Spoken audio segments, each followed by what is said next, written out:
ब्राह्मण को भोजन नहीं करा पा रहे हैं, मान लो आप गौ माता को रोटी नहीं दे पा रहे हैं, स्वान को भोजन नहीं दे पा रहे, कौवे को भोजन नहीं दे पा रहे हो, और मान लो गया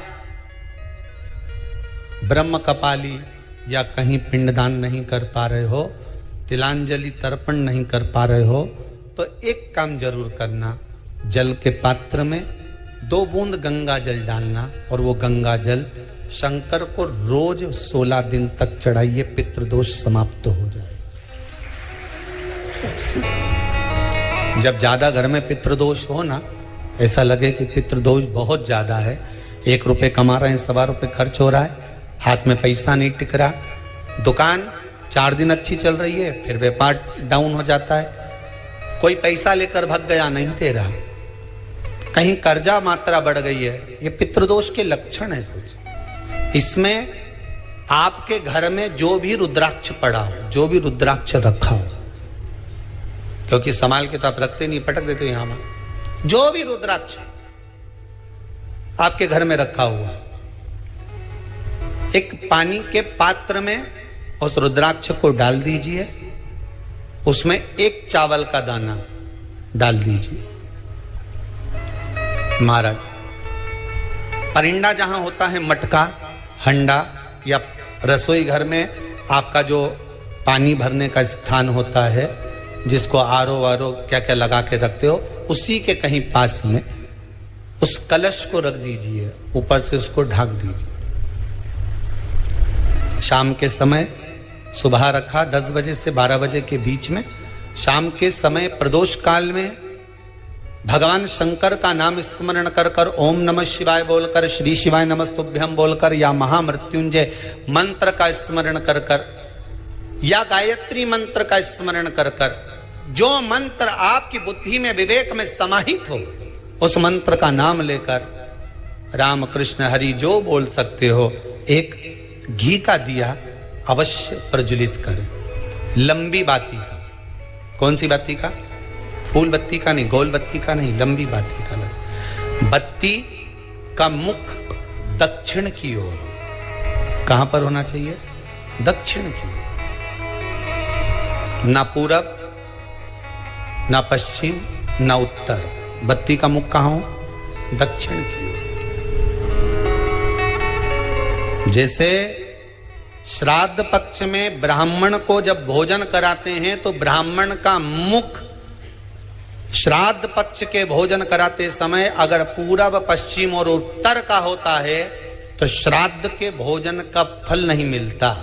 उसका मुख दक्षिण का होता है तो हमारे घर के जितने भी पितर उस तिथि में गए होते हैं सबको उसका भाग मिल जाता है और पितृदोष समाप्त हो जाता है। इसलिए ब्राह्मण का मुख श्राद्ध पक्ष में भोजन कराते समय दक्षिण का होना चाहिए।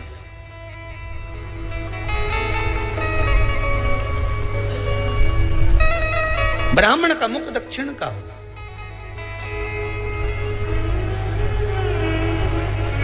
यहां तक शास्त्र कहता है महाराज, अगर गौ माता को श्राद्ध पक्ष में अगर भोजन दे रहे हो तो गाय का मुख अगर दक्षिण का है, गाय का, आपका मुख भले उत्तर का हो, गाय का मुख दक्षिण का हो, आपका मुख भले पूरा पश्चिम नहीं का, गाय का मुख अगर दक्षिण में है, अगर आपने दक्षिण में गाय को खड़ी कर रखा है और दक्षिण में उसका मुख और आप भोजन दे रहे हो तो शास्त्र कहता है कि किसी पिंड की जरूरत नहीं पड़ती, गाय स्वतः कल्याण कर देती है, गौ माता स्वतः कल्याण कर, दक्षिण मुखी हो। तो दिए की जो बाती का मुख कहां होना चाहिए? दक्षिण का। और दक्षिण का मुख हमारा जब दक्षिण का मुख हो, दक्षिण की ओर बाती हो महाराज, तब दक्षिण की बाती जलाने के बाद में भगवान से वहीं पर प्रार्थना करें। जो कलश रखा है उसके ऊपर जो प्लेट रखी है, ढाका गया है, वहां अपना सीधा हाथ रखें और अपने पूर्वजों का, अपने पितरों का स्मरण करें कि मेरे धन को लेकर कोई चले गया, मेरा व्यापार ऐसा चल रहा है, मेरा घर में बच्चों का विवाह नहीं हो रहा, या घर में इतनी अशांति है या तकलीफ है या कष्ट है, ये सब का स्मरण कर कर उस कलश को रात्रि भर रखे रहने दें। सुबह स्नान आदि करने के बाद फिर एक घी का दिया दक्षिण की ओर लगाकर सुबह 10 बजे से 12 बजे के बीच में उस जल को शिव जी को समर्पित कर आ जाएं और वो रुद्राक्ष लेकर वापिस आ जाएं। महाराज वापिस आ जाइए, उस रुद्राक्ष को अपने घर में रख दीजिए। वर्ष भर वो रुद्राक्ष आपको कभी बीमारी से नहीं घिरने देगा, कभी किसी जगह खड्डे में नहीं जाने देगा, वो उन्नति की ओर ही बढ़ाएगा। भले कोई भी रुद्राक्ष हो, 1 मुखी से लेकर 14 मुखी, 20 मुखी, 18 मुखी, जो रुद्राक्ष आपके पास में, आप तो उसका स्मरण करिए। आप उसका स्मरण करिए। आपको लगता है कहीं कहीं कि मेरे पितर मुझ पर क्रोध कर रहे हैं, आपको कभी कभी लगे कि मेरे ऊपर पितृ दोष लगा हुआ है या पितरों का श्राप लगा हुआ है, या हमारे यहाँ पर लोग अधोगति में ज़्यादा मर जाते हैं, हमारे यहाँ ये काम ज़्यादा हो जाता है, तो निवेदन है, श्राद्ध पक्ष चल रहा है, प्रयास करिएगा। एक चावल की कटोरी में, कटोरी के अंदर थोड़ा सा चावल रख लीजिए कच्चा, उस चावल की कटोरी में एक बेलपत्र, थोड़ी सी दुर्वा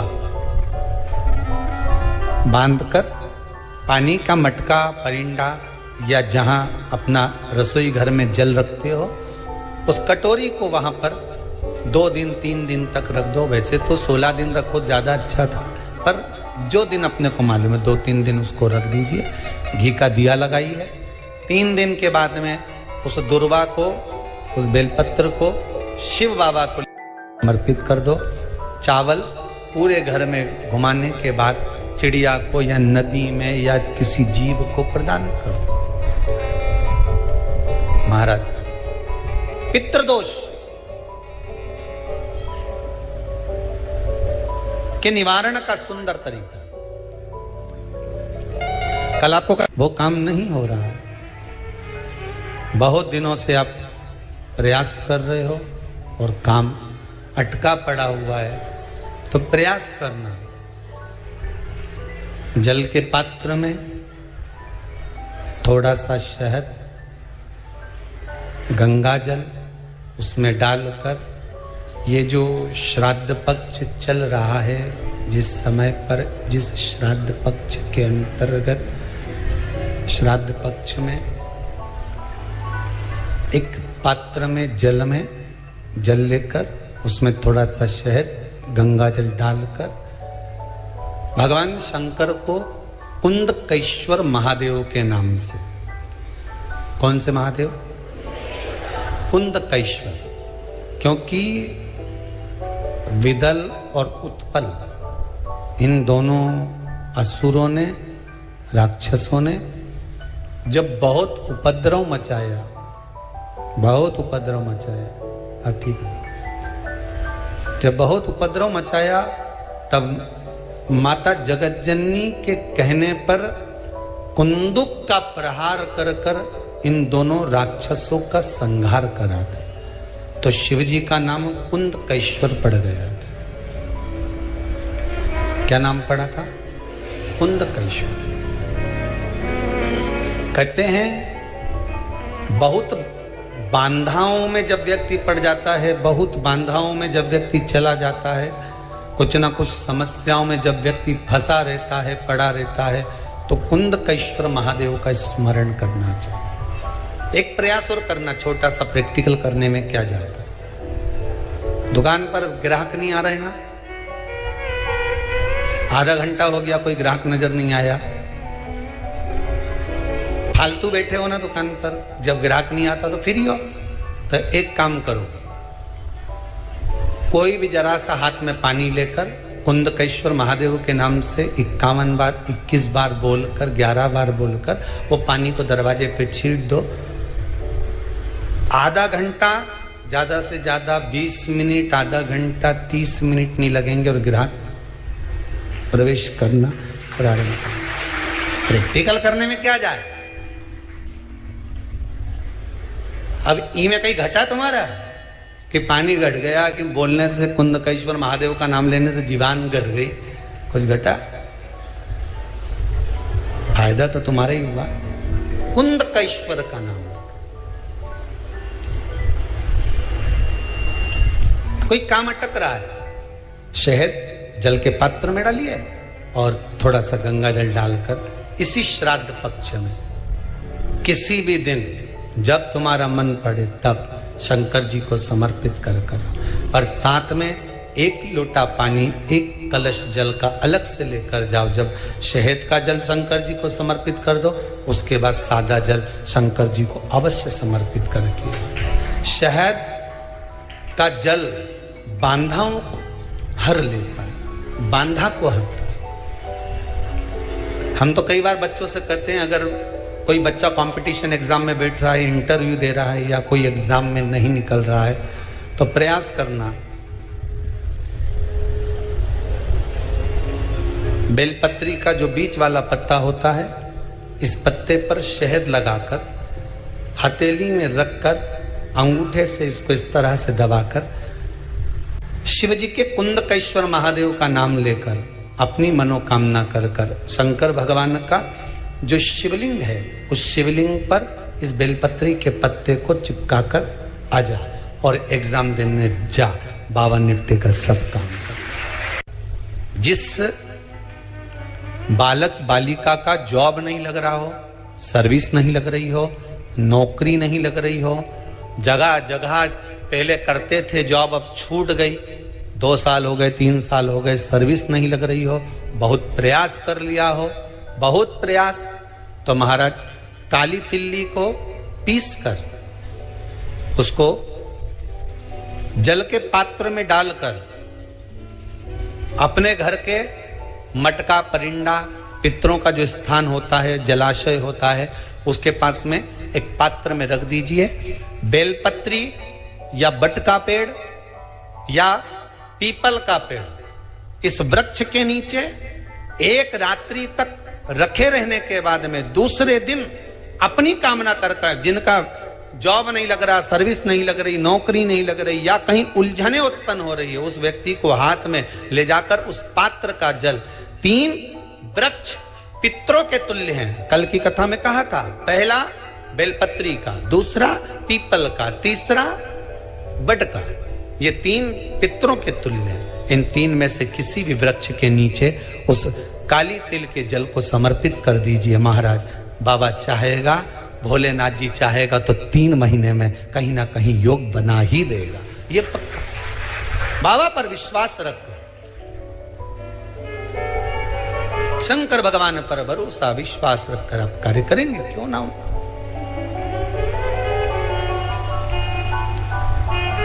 श्राद्ध पक्ष में महाराज पीपल के पेड़ के नीचे मात्र काली तिल्ली का पानी ही डाल देने से पितृदोष का निवारण हो जाता है। किसी लड़के की लड़की की विवाह शादी नहीं हो रहा हो, मंगल विवाह नहीं हो रहा हो, पानी के लोटे में थोड़ा सा काला तिल डालकर श्राद्ध पक्ष में पीपल के पेड़ के नीचे चढ़वा दीजिए महाराज। पितरों की शांति होती है, घर में मंगल कार्य होता है, मंगल कार्य हो जाता है, पितृदोष का निवारण होता है।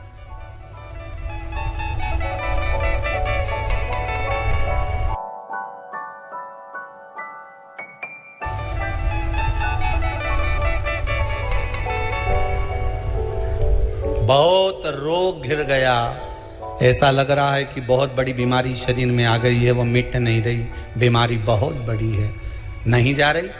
सरसों का फूल भगवान शंकर को चढ़ाना प्रारंभ कर दो। सरसों तो आप अपने घर के अंदर भी बो सकते हो, उसमें पीला फूल आ ही जाता है, शिव जी को चढ़ाना चालू कर दो, बीमारी समाप्त होना प्रारंभ। शिव को समर्पित किया गया एक एक भाग, एक एक भाग।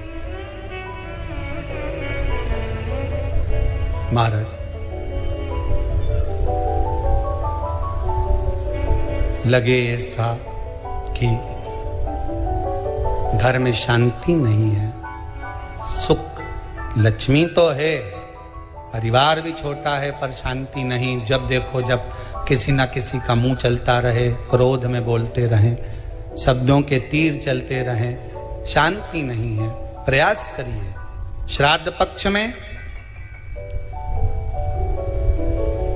जिस समय पर ब्राह्मण को भोजन करने के लिए बिठाएं या श्राद्ध पक्ष के अंतर्गत ब्राह्मण जब घर में भोजन ग्रहण कर रहा हो, उस समय पर थोड़ा सा कोई सुगंधित पदार्थ, इत्र आदि, पानी के मटके के पास, परिंदे के पास में, जलाशय के पास में उस इत्र को थोड़ा सा कोई रुई में रखकर छोड़ दीजिए।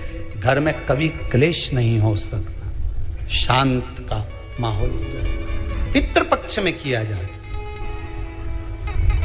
पितृपक्ष।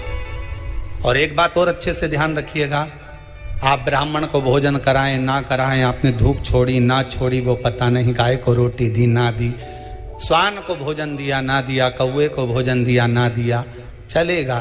पर जिस दिन अमावस्या के दिन पितृपक्ष समाप्त हो, उस दिन प्रदोष काल में, प्रदोष के समय पर, प्रदोष काल में शाम के समय पर जाकर किसी भी नदी